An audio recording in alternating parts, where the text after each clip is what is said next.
Now we're going to talk about pink, the color of tenderness. Pink is a red toned down by white. The fact that red is being toned down has a strong influence on how we see pink today. Here you see two images. On the right side you see a red leaf, on the left side you see a pink rose. If you compare those colors, it is very easy to see that pink has a mix of red and white. And actually, the symbolic meaning of pink is opposite to that of red. While red is strong and dynamic and sometimes aggressive, pink appears delicate and distant, but also powerless. It is the color that we associate most with tenderness. Nowadays, we associate pink with traits like calmness, sweetness, tenderness, and joy. In the Western world, pink represents the feminine, shy, and tender aspects. And pink holds negative connotations that we have to femininity, like weakness and helplessness.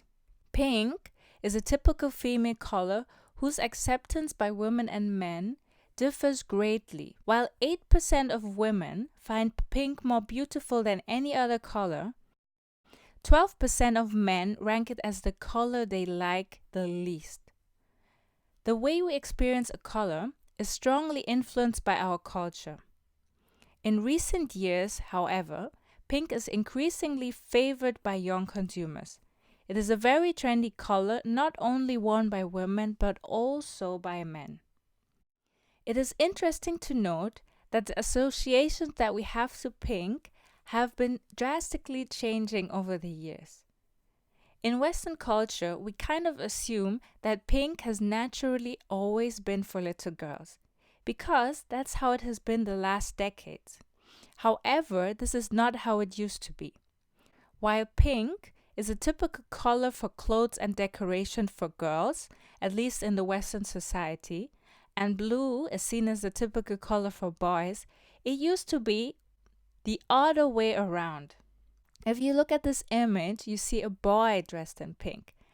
This is something that you will hardly see in our time today. You will hardly see a boy dressed in pink. For centuries, pink was the color of little boys in the Western culture, because pink was also called the little red. And because red was considered a signal color of masculinity, pink was logically assigned to the boys, and girls were dressed in blue because blue was the color of the Virgin Mary.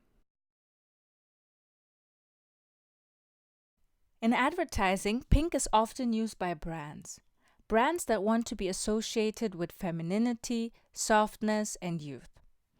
By using pink for a cream, for example, the brand is referring to the delicacy and softness of the skin, which should either be preserved or restored by the cosmetic product that they are selling. Because we associate pink with softness and delicacy, and also innocence through the connection of white, it is a popular color for baby products. If you think of baby toys, baby toiletries, and similar things, you will notice that a lot of them are either in pink or blue. Research shows that pink has a calming effect on most people. It promotes inner peace and reduces aggression. In color psychology, pink is a sign of hope. It is a positive color. It inspires warm and comforting feelings, a sense that everything will be okay. In society, pink can signal belonging to the gay and lesbian scene. In the dream analysis, which is a method in Freud's psychoanalysis, the color pink stands for one's own desires and needs. As you have learned so far, the symbolism of colors strongly depend on your cultural and personal background. The colors a person uses in art therapy can symbolize a personal preference or show a relation to political, cultural, or emotional connections. In art therapy, using pink can show a sense of identity.